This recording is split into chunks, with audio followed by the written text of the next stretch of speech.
Welcome to the Personal Pension Radio Podcast, where you get unconventional insights into wealth building and retirement that actually work. Discover data-driven strategies and learn from a wealth of experience so that you can take your retirement to the next level. Now, here's your host. He was once bitten by a harbor seal, the income engineer, Kraig Strom. Okay, we are back live, rolling here. Well, live as it can be as you're listening to this podcast, riding your exercise bike or running down the street or wherever you might be.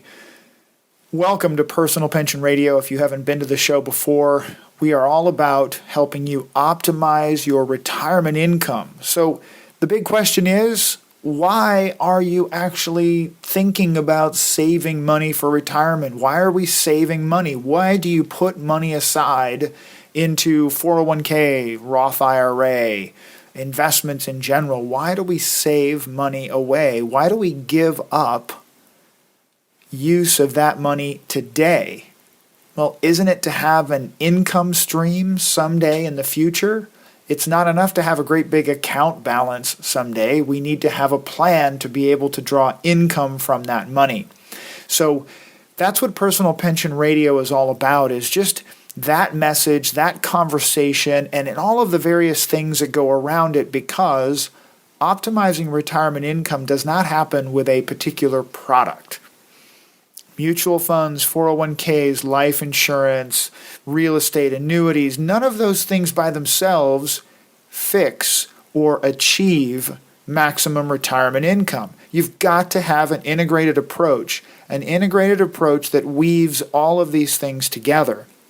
So today, Personal Pension Radio, we are broadcasting live from Mr. Foley's van, parked in front of a local bridal shop here in Corona, giving out some free advice, and I'll go over some of that in the show today.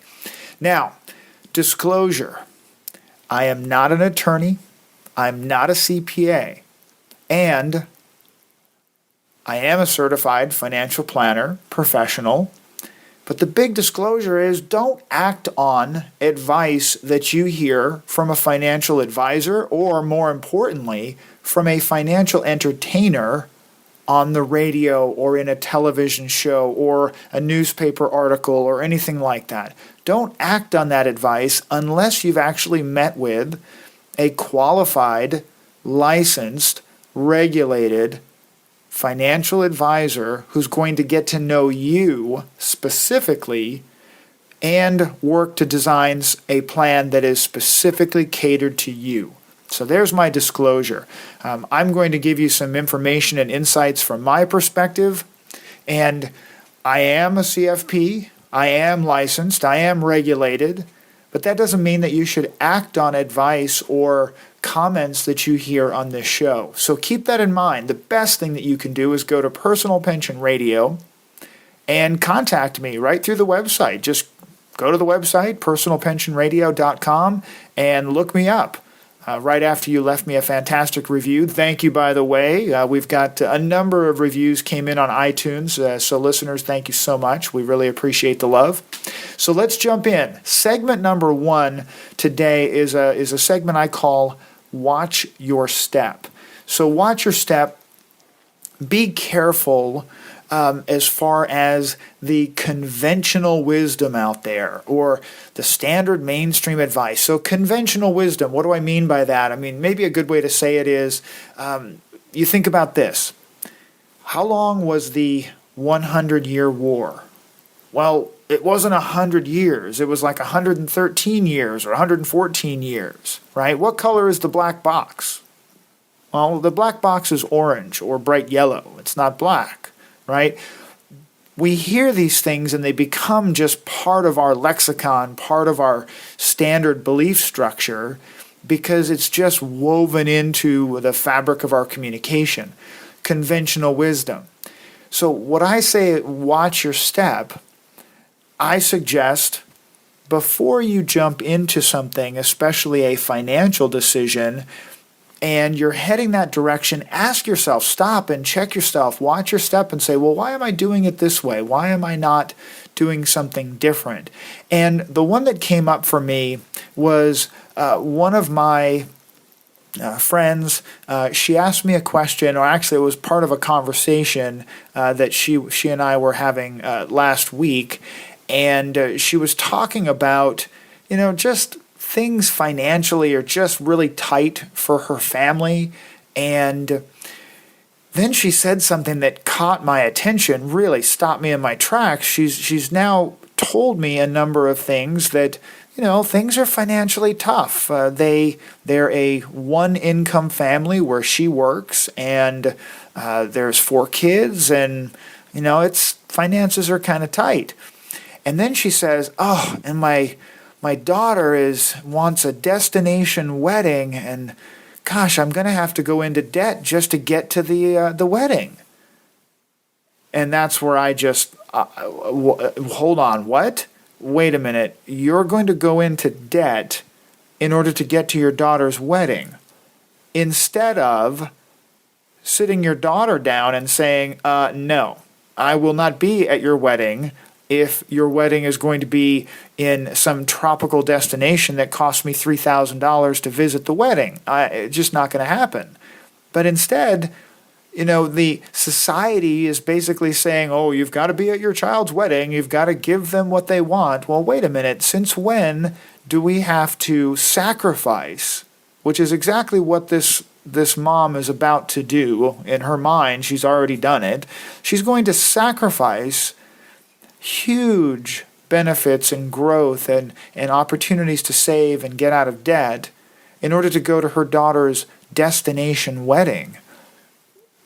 My suggestion, my opinion, now keep in mind, I have an 18-year-old. Thankfully, I'm not at the wedding conversation yet, but this may be an opportunity to say, hold on a second, the best example that you might be able to ever give to your children is to demonstrate fiscal responsibility, personal fiscal responsibility. So why not sit that young lady down and say, hey, if I fly off to this wedding that you're planning on having, it is going to extremely impact my ability to retire someday. It's going to put me in debt. It's going to hurt me financially for years and years to come.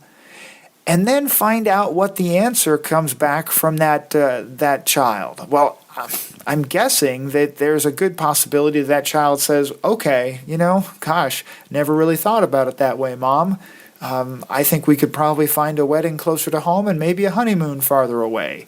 I don't know. I've not been there yet. I'm just telling you that it just caught me off guard that here this lady is just working so hard for her kids and to keep her family financially taken care of, and then, kind of conventional societal opinion is, well, you've got to help to pay for a wedding, and you've got to be at the wedding, you've got to give them their magical day. Well, great, a wedding is definitely a magic special time, but if you sit your kids down and actually tell them, if this is the case, you tell them that the expense of this wedding, long distance, is going to impact you severely, well, there's an opportunity right there to make it an even more special day by making sure that Mom and Dad are there without feeling stressed and financially strapped.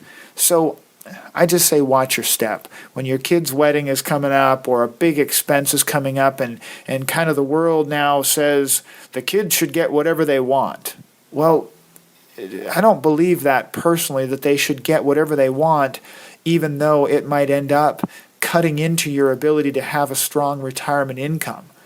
Again, I had heard this advice a long time ago. I don't remember where I read it or heard it, but one of the best things that you can teach your children is fiscal responsibility by your own example. And I thought that was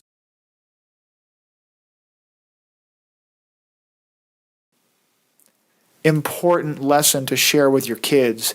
It's critical. So there's my watch your step. Now, the next segment, I want to cover a few listener questions that have come in. Really appreciate you sending in the questions. I do my best to get to the questions. So if I don't, because we've got some great guests coming up on the show, don't worry. I am definitely working on that. I will do my best to get to those listener questions. So the first question came in was about budgeting. What financial budgeting software do I use or recommend? Well, I'll be honest with you. I do not use a budget personally. My personality, I just was never able to get into the habit of budgeting.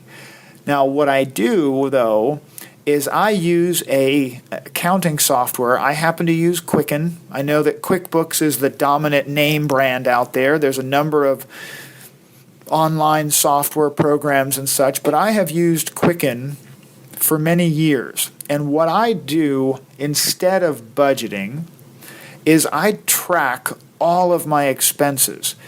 And I mean I track everything, right down to, $2 for a pack of crackers at the store. I will document that in my Quicken software. Now, I've set it up in such a way that it synchronizes with my checking account and my credit cards, okay, so that I'm able to pull those transactions in very easily. And when we write checks, I know we still do write checks sometimes, but when we write checks, I'm able to actually quickly, through the online link at my bank, I can look at the check, I can verify who we wrote the check to and how much the check was for, and I can put it into the appropriate budgeting or finance category. Now, I find that by tracking and literally touching and interacting with all of the ins and outs as far as money flow in my bank account, that I'm much more sensitive and very much aware of what I spend and how I spend it. And gosh, are we spending too much money on this? Or my goodness, I can't believe how much we're spending on our cell phone bills. And let's get over to Sprint and cut our bill in half. I saw a commercial. Let's see if that's real. But for me, managing a budget was actually something that I was too ADHD about it. I just couldn't do it. However, tracking everything in my Quicken program was something that I could set up on a routine basis. I'm in my Quicken reconciling my statements and such sometimes twice a month, where I really want to be on top of it and aware of the flow of cash or credit in charges. Okay, so there are many different ways to budget. The trick is you've got to find something that you can get into the habit of doing. And for me, what I was having a hard time doing was both tracking the cash flow and then matching it up against a budget. Right, so now I have to create a budget, then I have to track the cash flow, and then match that cash flow back to the budget. So what I did instead is I just became very specific about following all of our cash flows in Quicken. And that essentially created kind of my own budgeting experience because I'm very connected to our cash flow. My wife and I both work on pieces of the finances. She really makes sure that we don't miss certain big ticket things like mortgage payments and credit cards and things like that. Okay, so that's me. The answer to the question is I don't personally use a budget. I use an accounting software, which I would highly recommend in today's digital age. I would highly recommend a Quicken or a QuickBooks or something like that, that you get yourself personally connected to your cash flow, ins and outs. It's really hard to ignore when you are looking at it going, wow, I spent that much money at Starbucks? Yeah. Okay. So it's just as good for me as a budget would be. Now, the next question came in here. And it was, when do we start investing? Now, this was a question from a client. Okay, so this is a question from a client that we had originally engaged, where we've actually worked on just the protection component of their planning. And those of you who listen to the show, you know that I am very much a protection-first financial planner, meaning that when you build a financial castle, You've got to protect the castle first. You don't start investing if you don't have proper protection. You just shouldn't do that. So this is just my opinion. Any financial advisor out there who's encouraging you to jump into investments and give me money to invest for you, and they never asked you about your car insurance or your home insurance or your business liability insurance or any of that. They never asked you about any of your protection, your life insurance, right? They never asked you about any of that. You need to turn around and get out of there. That person is not, in my opinion, helping you build correctly. Okay? So the question was, when do we start investing? And my answer was the same as it was last year to the same question. The answer was, you start investing after you protect the castle first, then you build the foundation. You build a strong foundation of liquidity, cash on hand, money in the bank. And of course, I've heard this many times, and sure enough, the person who asked me this question comes back and said, but I don't earn any money on my cash. I don't earn any rate of return on the cash. Whoa, wait. The cash on hand is there for emergencies, but most importantly, in my opinion, it's there for opportunities, right? When the real estate market fell apart in the recession, 2008, 9, 10, the real estate market fell apart. Who had really the power to buy up all the houses? Yeah, the people who had cash on hand. All those people who had all of this money sitting in cash because the banks stopped lending, right, or cut their lending back. But people who had cash were really in a powerful position, and they didn't have to ask the banks for any money because they had their own cash. Maybe a year or two earlier, you might have heard investment advisors saying, oh, Mr. Client or Mrs. Client, you've got too much money in cash. You're not earning a rate of return. Well, rate of return is relative, isn't it? If you didn't have that money sitting in cash, you would not, perhaps those investors would not have been able to take advantage of what is now considered to be one of the single greatest real estate buying opportunities in the last 20, 30 years. Okay? Cash on hand is not just about rate of return. So, my friend, my client's question, when do we start investing? Well, you build the protection right. Your car, your home insurance, your life insurance, your liability insurance, your work insurance, disability income, you protect the castle, yourself and your family, and then you build a strong savings account, 3 to 6 months of cash, perhaps, okay? Then you start looking towards building and saving. Okay, that's the step. Then you can start building and investing because now you're coming at it from a position of strength and security. Okay, that's the key there. I mean, for me, you have to build from a position of strength and security before you get pulled into dropping money into 401ks and Roth IRAs and things like that. Okay, so now the next question was, I want to, and this is actually from somebody that was recently introduced to me by a client, and this person said, among other things, one of their primary goals was that he just wants to leave $1 million to his kids. He just wants to leave $1 million to his kids. And how do I do that and actually have a retirement income? Now, this person actually makes a very good income, and an income that is actually over $150,000 a year. Okay?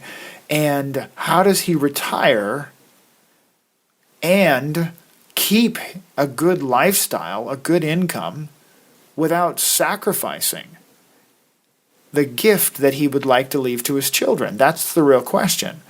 So what he had done is he had actually gone out to the web, because everything is out on the internet. So he went out on the internet and he looked for retirement calculators and retirement calculators. And I said, so what did you find out?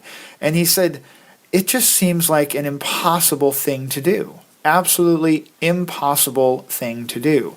What he had found was, through several different investment firms and financial websites, he had found various different financial calculators that he punched in his information, and he even found one that would give him kind of an end result. Like, here's the most likely number that you might end up with to leave to your children. And the amount of money that he would have to start with when he retired was just overwhelming. It's a huge number, and he was just depressed. So in preparation for this podcast episode, I've done this before, but this question came in recently. So what I did was I went and I typed into a Google search a very specific phrase. I typed in retirement calculator, but I wanted to make sure that I looked at multiple different places, and one in particular caught my eye. It caught my eye because this is the title of the title caught my eye of this particular calculator. It is the Ultimate Retirement Calculator. Okay, the Ultimate Retirement Calculator. Now, I'll have a link to this in the show notes, and I would encourage you to go there. This website actually will be linked in the show notes, and I'll suggest go there. Test this out for yourself, okay? Because I went in with this person's general information data for his retirement numbers, and he has actually saved some money. He's got some money saved for retirement. He's actually saving money. Okay, he is saving a couple $1,000 a month. He's saving. He is doing something that most people are not. He's saving quite a bit of money there. Okay, so I went through it and put in all of the numbers with how much money he already has saved, and he's got about 20 years to retirement.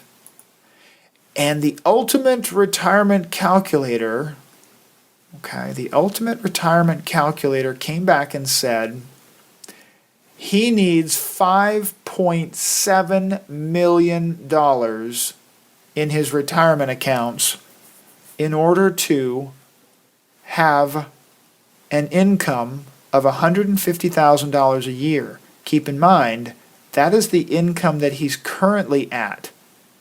So think about, with inflation, just trying to get to the same income that he has here 20 years before he retires, okay? The calculator comes back and says, oh, in order to do that, and I also was able to put in his legacy, by the way, because he wanted to leave $1 million behind, so I was able to put $1 million. The desired estate is what they call it on this calculator. Desired estate, $1 million. And all he has to do is save $5.7 million. He has to accumulate and grow up his investments up to $5.7 million. No problem, right? No problem. That's incredible. What it says is he has to save an additional $9,300 a month. He has to save $11,370 a month.